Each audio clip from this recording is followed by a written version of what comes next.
Hello. So, I decided to do a little bonus video on Close to the Sun. By now, the final episode should be out or coming out.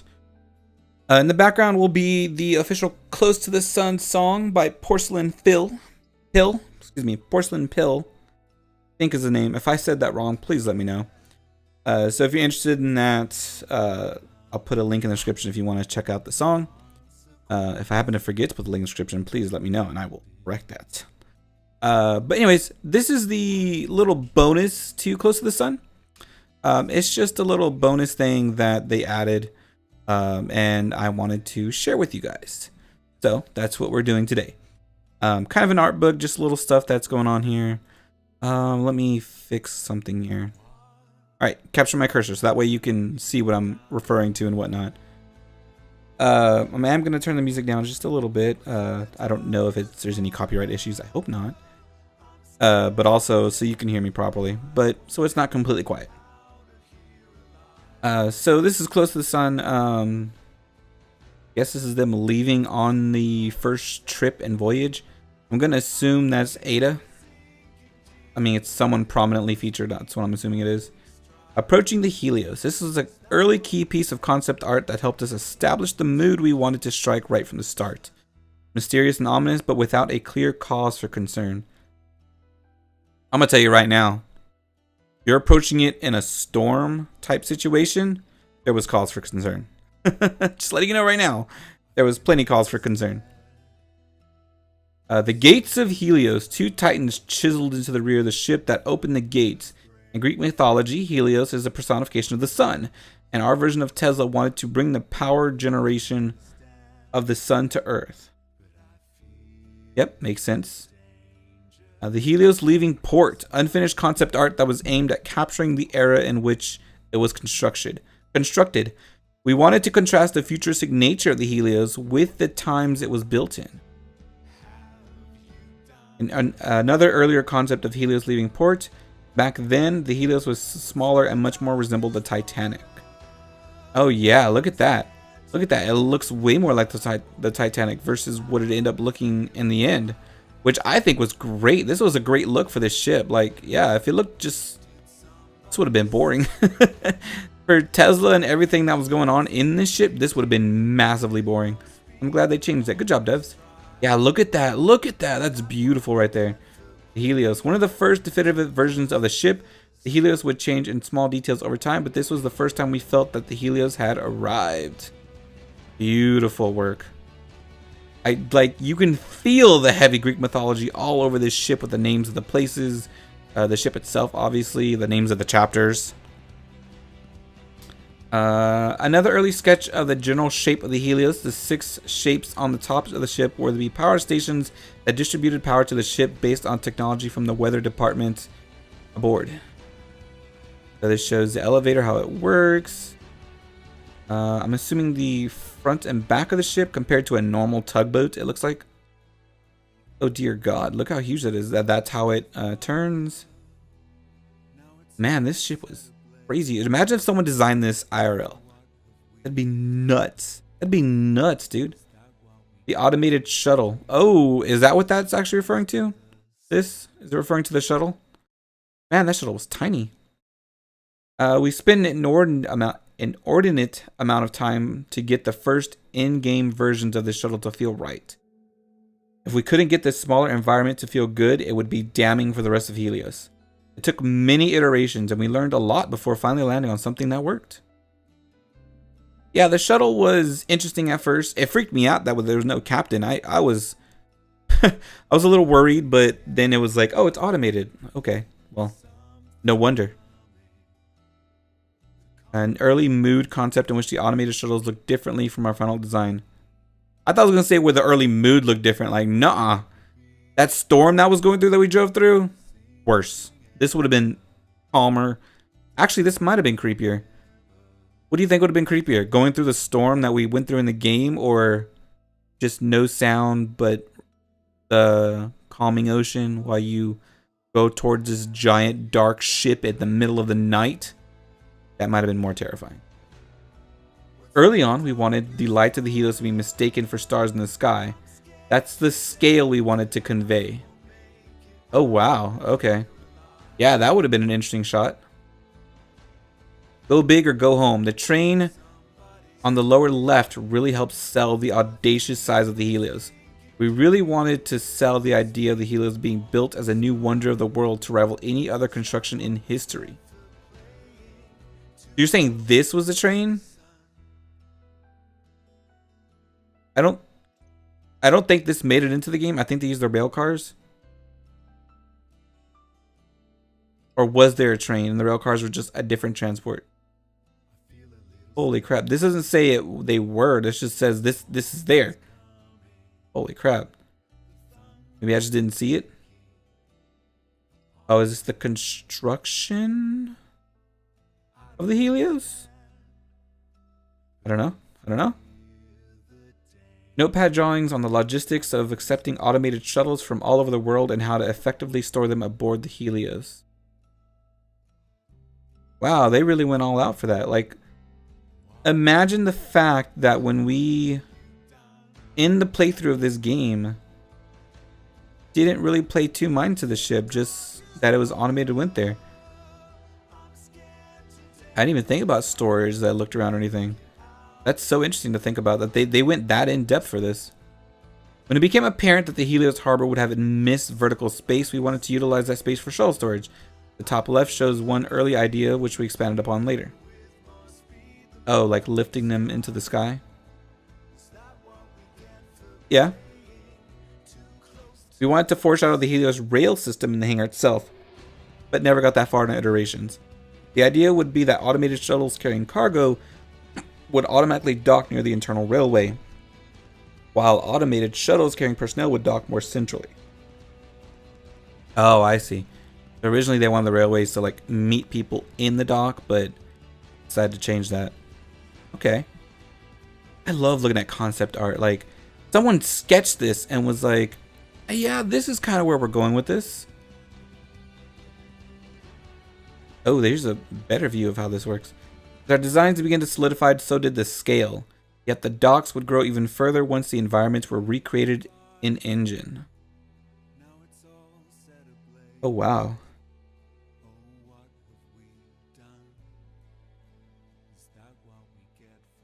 That's cool. Emergency evacuation submarine. Oh, what we got at the end?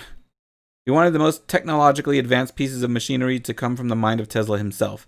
This being his personal submarine had to look sufficiently advanced to match his cutting-edge intellect. Oh, it sure does. I didn't even get to see the full thing as I was running for my life at the end, but that looks cool.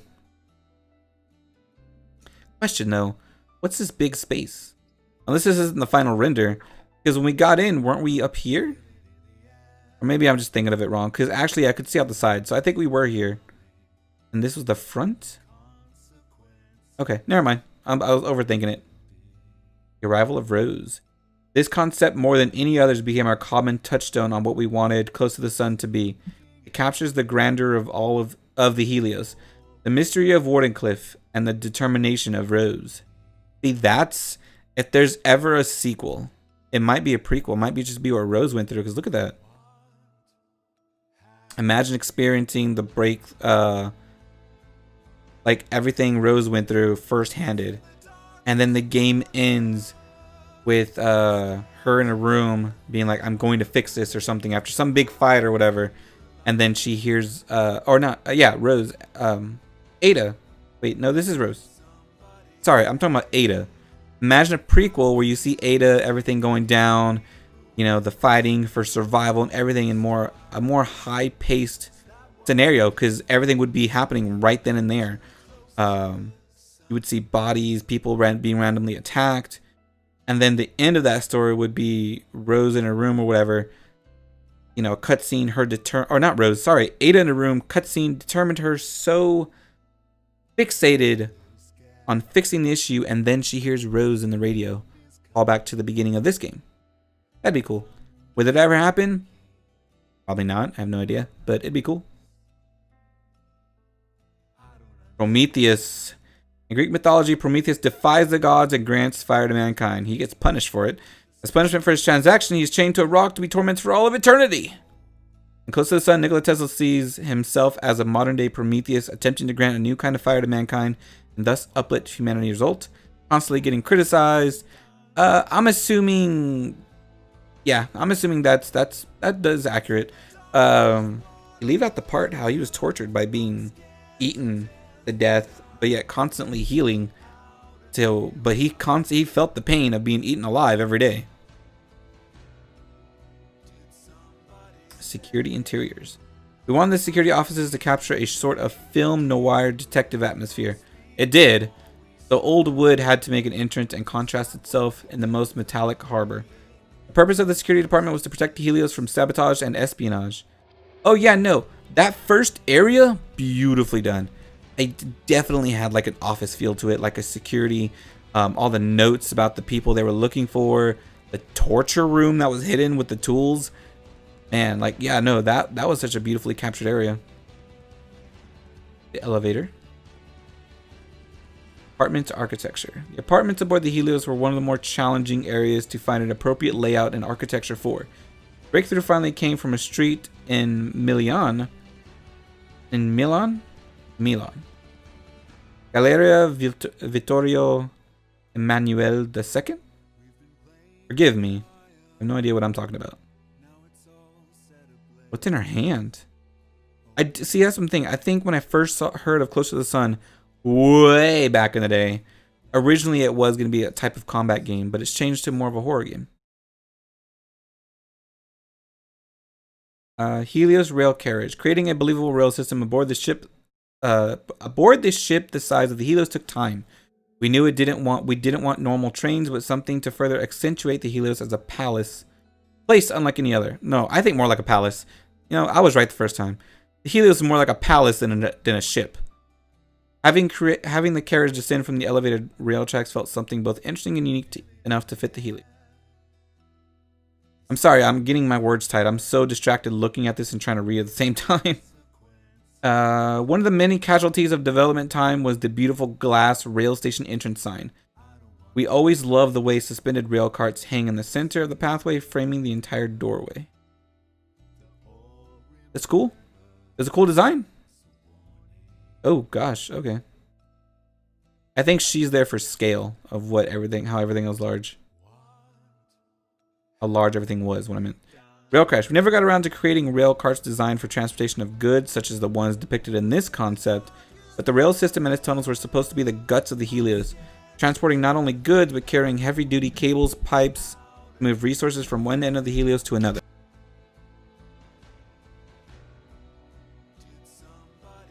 Oh, creepy. Oh, one of the early concepts of Rose reaching her sister back when Rose had vibrant red hair.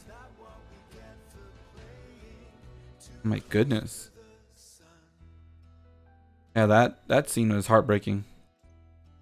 Early versions of the theater had stage curtains closed, and the idea was that the curtains would open as the player approached, revealing corpses suspended from above. Okay, look. This game did nothing. Did not shy away from showing brutal corpses in the game. I'm actually shocked this didn't make it into the game. Holy crap. Oh my god, that would have been horrifying. I don't know if it's any more or less horrifying than what we've already seen in the game, but it would have been horrifying. It was something of what it would look like before all this stuff went down. Yeah, if I ever wanted another game, I think I want to see through Ada's eyes. I want it to be a little more fast-paced. Because it's Ada, she'd probably have some actual weaponry. It'd be interesting. It would be interesting. Early versions of the theater had the stage curtains closed, and the idea was that the curtains would open as the player approached, revealing corpses suspended from above. Yeah. Ooh. Ooh. I don't know if I wanted to see that.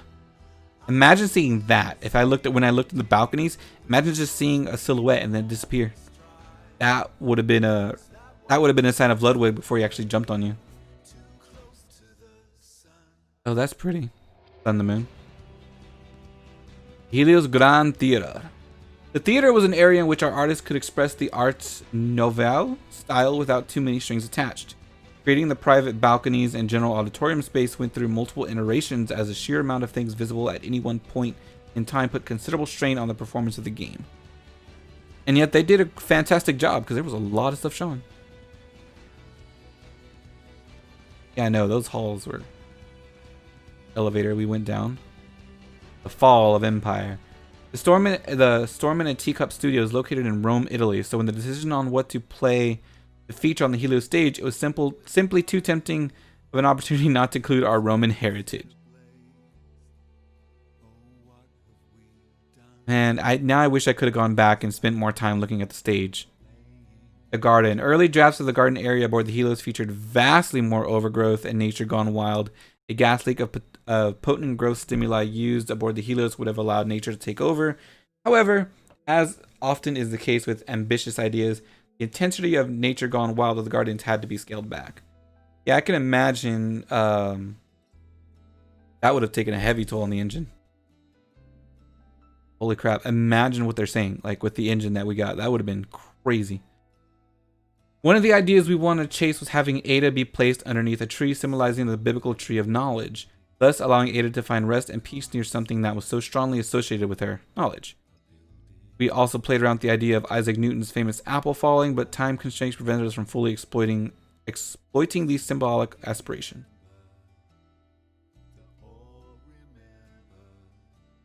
Oh, this is more of an above look. Oh, cool. All I saw was walking forward. Hey, Icarus. I told you it was a more modern... That statue was a modern version of Icarus. Tesla's like, we will not give him wax wings. We will give him mechanical wings.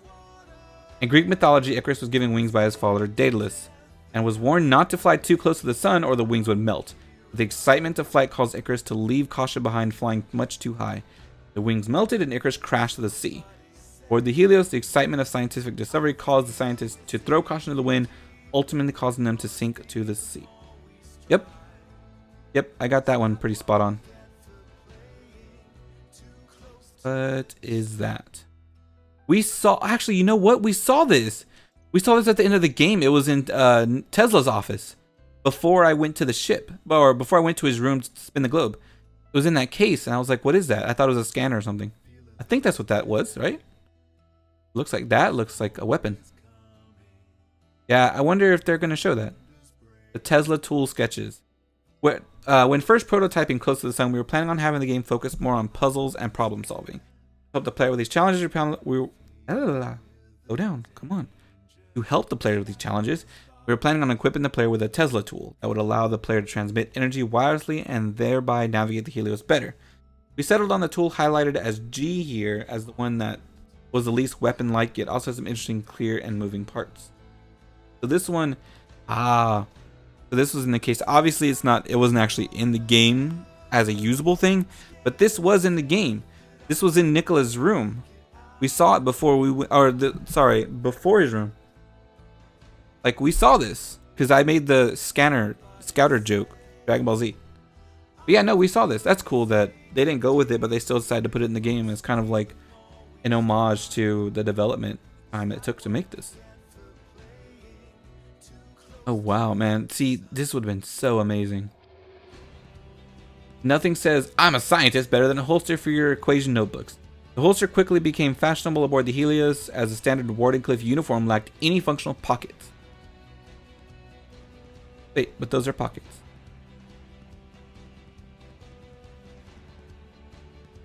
Oh, as the uniform didn't have any pockets. Okay, I get it. All right. This was Rose armed with a Tesla tool. I told you, the difficulties of keeping Rose vulnerable while she's still holding what most players would consider a weapon, together with other concerns, led to the Tesla tool eventually being cut from production. It limited our gameplay possibilities, but allowed us to focus on polishing what was already a large project for our small studio. Again, before there's any kind of hate towards the developers and like, these are cool ideas. Other games have stuff like this or bigger. Why couldn't you do this? Why couldn't you do that? Understand that these are a small group of people. This is a small dev team. You know, they have constraints on time, money, energy, on what they can put in their game. And while it's great to have this grand idea of what a game could be, you can only go so far with funding, man hours, and what you're able to create for such what obviously has to be a small project. So don't hate for what they did. support the game, buy it for a friend. If you've seen the playthrough and you decided you don't want the game, great, I understand. You probably weren't going to buy the game to begin with. That's usually why people watch Let's Plays, because they weren't going to buy a game to begin with. But they couldn't afford it, or it just wasn't their type of thing that they like to play, but they wanted to watch. You know, like horror games, for example. I love watching people play horror games because I'm a wuss. I generally don't like playing them. But then buy it for a friend. Buy it for someone you know who would like it. Support the studio. And if you love what they made here and you really want to see more, maybe that prequel idea, wink wink. But if you want to see more, then support the game. Show the devs you love this. Give it every kind of support you can think of, and hopefully one day we'll get more. But also don't pour too much in something you don't think is gonna you don't truly believe in, right? This isn't a game that's for you. It's not your thing. Then of course spend your efforts elsewhere. I'm always on the side of don't waste your time on something that's not gonna interest you. You know, same thing with streamers and YouTubers. If I don't interest you, well, you're probably not watching this right now, but if I don't interest you, then watch someone who does, or watch a video of mine or someone else's that does interest you. Time is short, time is precious. Spend that time how you want. Let's move on. That's way too much talking on one small subject. Oh, that was the Tesla tower, right? I think so. And then the bridge. Yeah, Tesla tower. The tower aboard the Helios was built to transmit electricity wirelessly across vast distances, as the Tesla tower in history is supposed to be. Something that the real Nikola Tesla tried to accomplish with his Wardenclyffe tower. The Tesla tower aboard the Helios was built to extend up into the air to further increase its range and also isolate the sensitive machinery from the interference of other machinery aboard the Helios. Yeah, you should look up Tesla towers if you don't realize that this is a real thing, because it is. We knew we wanted to sell the player on the construction effort and importance of the Tesla tower aboard the Helios itself, so creating a rail station in proximity to the tower seemed like a good idea.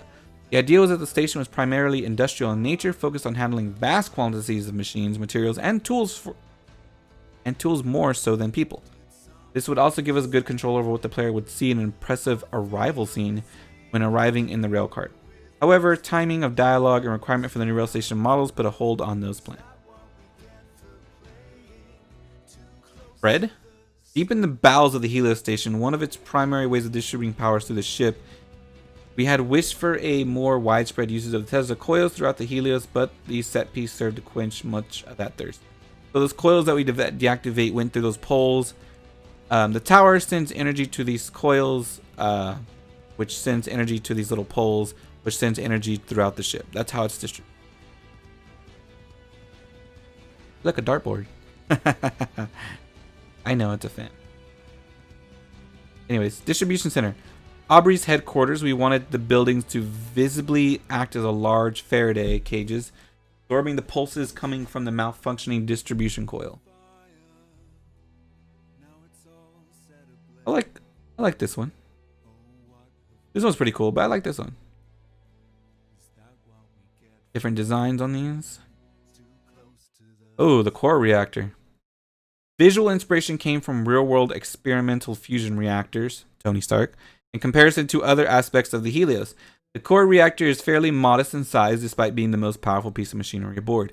We wanted it to be a product of brilliance from Ada instead of using scale to bend nature to human will.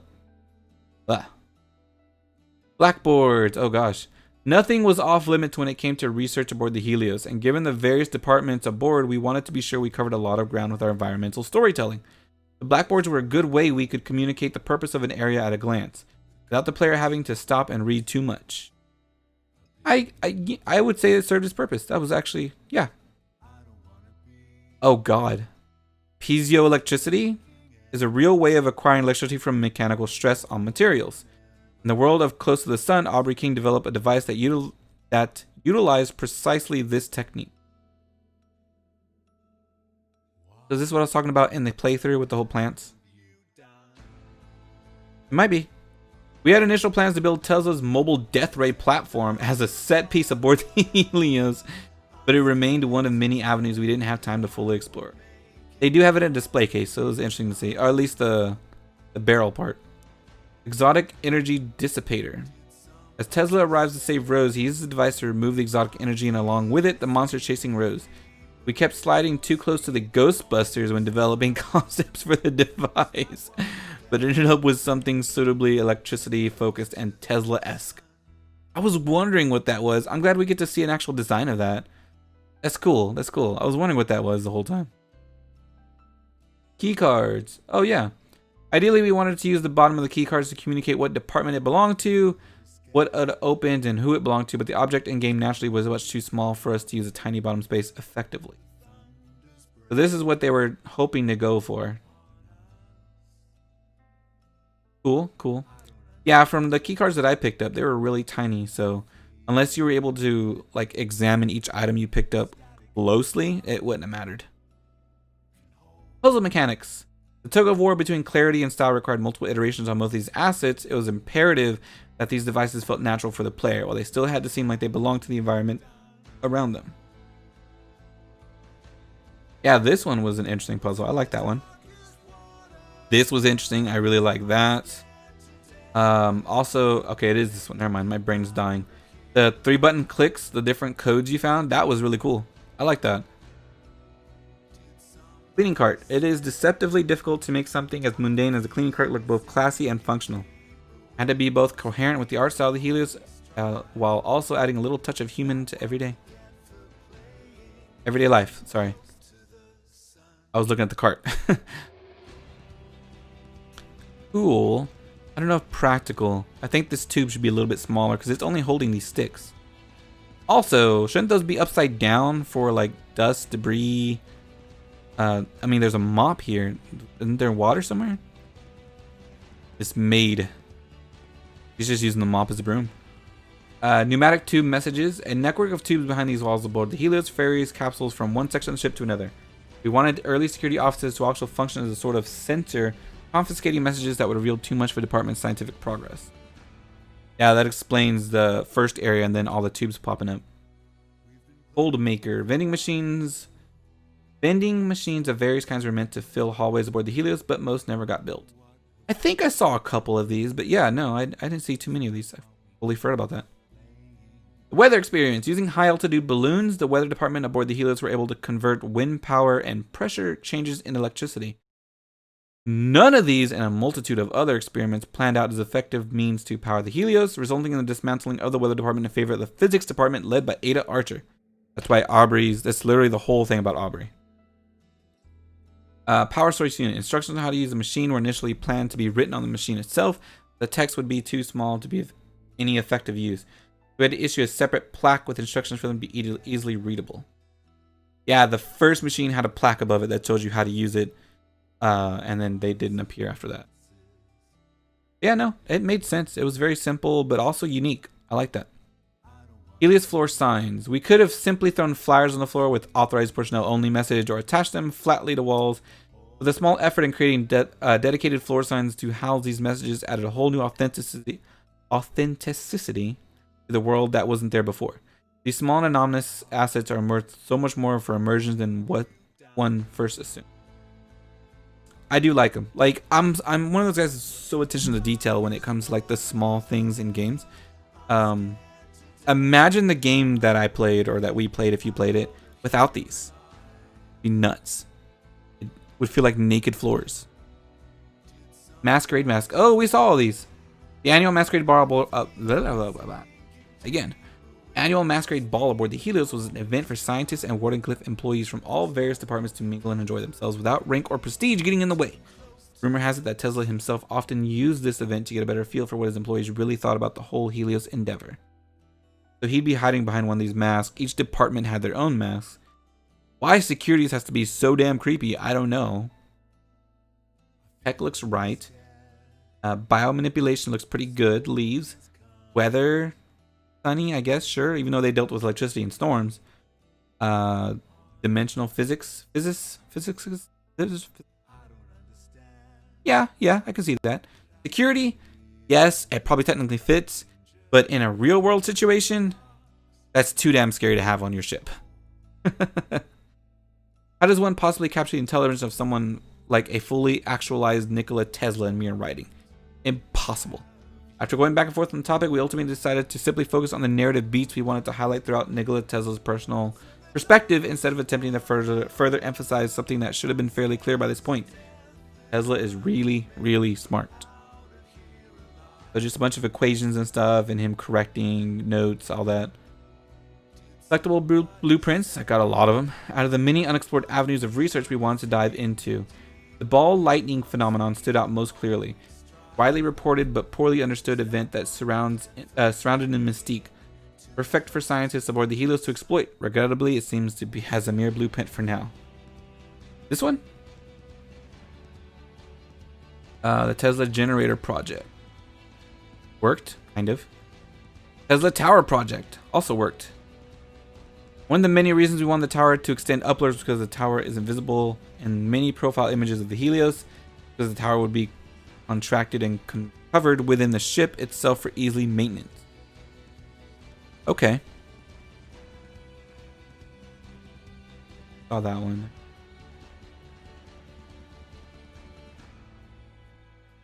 Huh. Nikola Tesla. Ooh, characters. Tesla was known to be a rather dapper or fancy dresser. He famously enjoyed the company of poets and artists during the peak of his career, establishing a long-lasting friendship with Mark Twain, among others. Aubrey King. He was once the lead scientist of the weather department aboard the Helios. He has now fallen from grace and serves down in machine halls, far from the glory of research.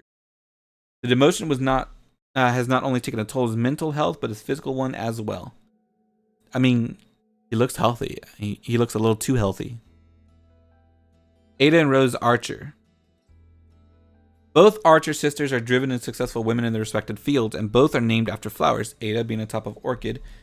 They are the daughters of Violet Archer, who died in a preventable research accident, and they were both very young. Ooh, that's a key word there. This spurred Ada to find out why from a scientific angle, and Rose to find out why from a poor safety standards angle. Ada would become a renowned scientist, and Rose a formidable journalist. Different designs for Rose, it looks like. Eva.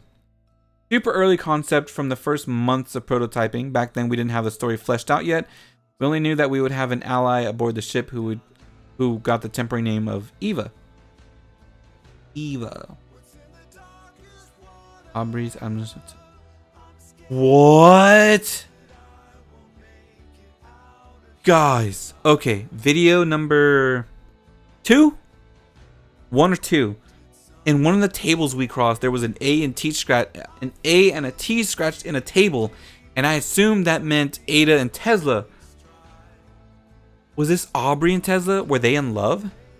I mean, it seemed very much like Aubrey love. At the end of the game makes so much sense now. Because Aubrey, even though after everything went down, Aubrey just accepted it. Like, okay, Tesla, you caught me, you hate me, whatever, I'll give up. He gave up everything. Everything. Like, think about how determined Aubrey was at the end. How determined he was to get in Tesla's good graces.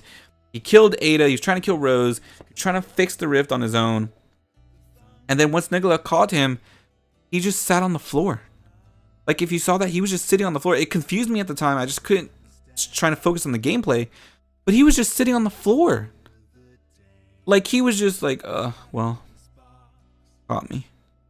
Now he hates me forever. Like, he was just sitting there. Oh, man. Of course, we don't know if Tesla actually loved Aubrey at any point, but that makes so much sense, because when Ludwig attacked them, Aubrey was the one shown holding him back, and then they both died getting shocked to death. Holy crap, dude. More concept design.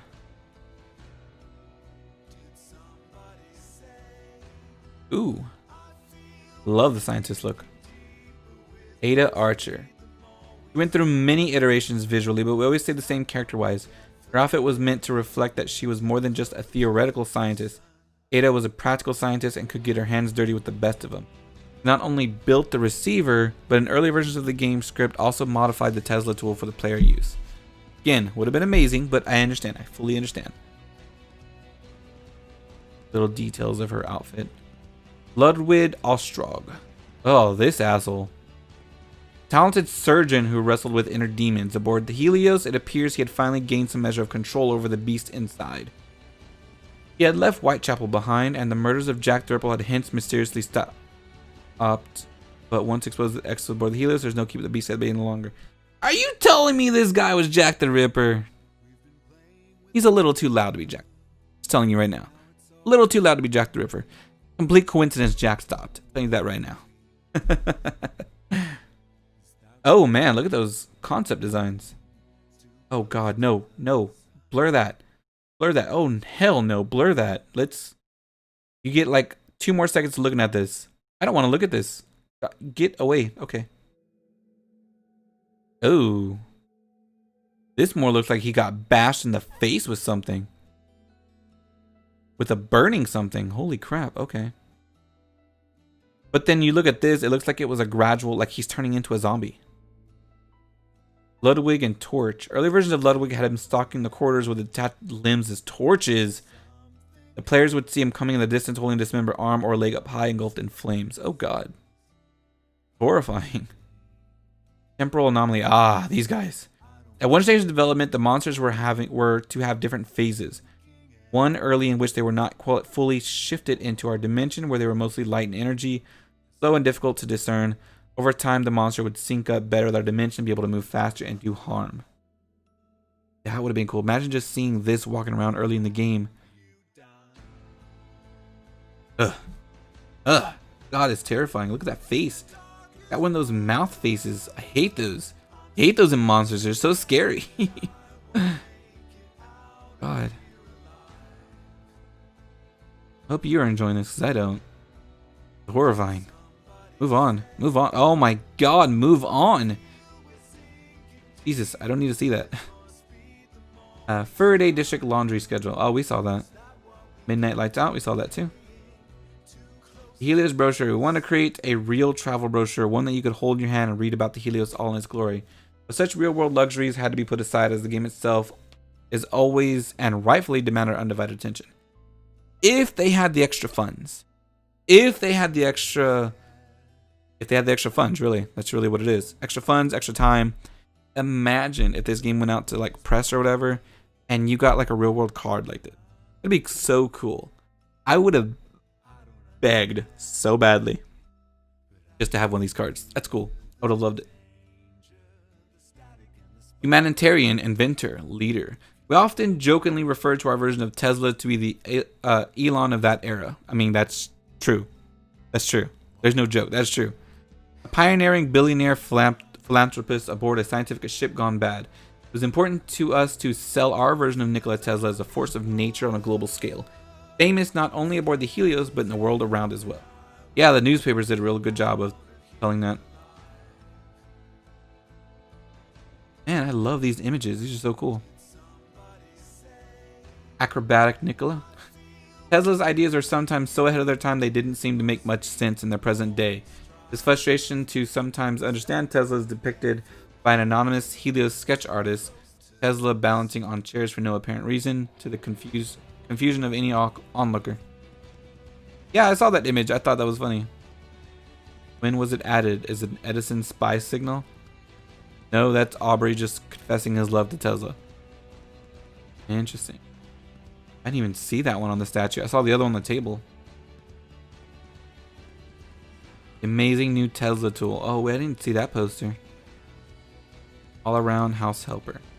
Interesting. Yeah, I didn't see those posters. I don't know if they weren't in the game or if I just didn't see them. Peaceful and neutral. That the shadows on the ocean floor happen to be a map of the world is one of the details that often is overlooked. Anchor is rooted to the map while the Helios up above sails on, unbound, unattached, and uncommitted to that old world. Yeah, I saw these. All the developers in Storm and the Teacup team got featured on an in-game poster, sketch, or note. Not all are still with the studio, but they are all forever immortalized within the work they accomplished together with Close to the Sun. So this is a picture of all the devs, or at least something they all design. That's so cool. You, sir, love that pasta, and I love you for it. I would hope whoever this is, he actually has that tattoo. Featherweight champ. Makati versus O'Connor. Part of the narrative thread we wanted to expand upon was the department rivalries aboard the Helios. Early brainstorming sessions had an underground fight club going on board. Oh god, don't talk about it. Allowing the scientists to let out some steam from being trapped aboard the ship for months at a time. The idea eventually landed as organized boxing matches between department representatives. Before EGT treatment. Oh my god, okay. And these were the other signs, but that's interesting. Welcome aboard. Solutions of the past, build a future. Yeah, I saw a lot of these. Again, I didn't see this one, and if I did, maybe I forgot. Saw that, saw that, saw that. Okay, okay. Saw that one. That one. Nikola Tesla, animal lover. Awesome. I would love any of these posters. Oh. Oh, these were in the different department rooms. Brainwave improvements. Boss terrace augmentation. Mechanical implant for muscles, which Ludwig must have had to survive that crap. Fertilizer, lungs augmentation. Maybe this is the beginning of Deus Ex.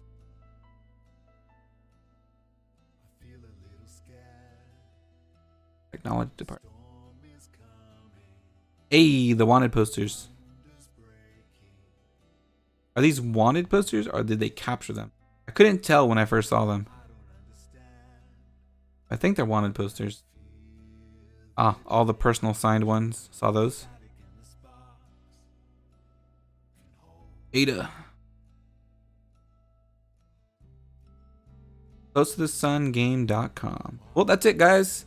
Hope you like this little bonus art book digital thing. If you ever want to see more of these for any future games, let me know. But this is cool. Again, I'm not going to go over it again. I said at the end of the last video, I love this game. Go buy it, support it. If you really love the concept and you want to see them expand on more, support the developers. Simple as that. You like a game, you like the way its concept, but you wanted it to be explored more, support the developers. Only way you're going to get more of it from them, at least. Of course, there's always going to be mini iterations of different types of games and genres. But this was cool. If you really like Storm and a Teacup, and I sure do, they got good credit with me after this game, then support them. But I'll see you next time, guys. Thanks. I hope you enjoyed the song in the background. Again, Close to the Sun by Porcelain Pill. Link will be in the description, hopefully, if I don't forget. I forgot, someone remind me and I'll put it in there. Thank you for watching, everybody.